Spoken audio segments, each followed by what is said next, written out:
Sejumlah 6 unit toko berkonstruksi kayu di kota Idirayat, Aceh Timur hangus dilahap si jago merah, Minggu, tanggal 20 April tahun 2025, sekitar pukul 6.30 waktu Indonesia Barat.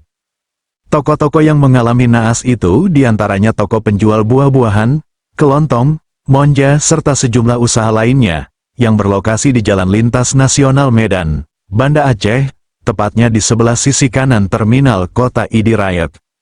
Api yang membumbung besar dengan asap tebal dengan cepat menghanguskan bangunan berkonstruksi kayu yang ada di lokasi itu. Akibatnya, kemacetan pun tidak dapat dihindarkan. Arus jalan lintas nasional terpaksa ditutup sekitar 1 jam karena dilakukannya pemadaman api dengan mobil pemadam kebakaran.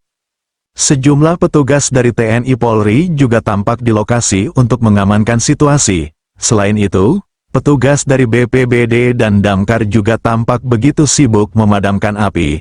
Tidak ada korban jiwa dalam peristiwa ini. Kerugian ditaksir mencapai puluhan juta rupiah. Sumber api belum diketahui. Sementara rilis BED belum mendapatkan konfirmasi lebih lanjut dari pihak berwajib terkait dengan peristiwa itu.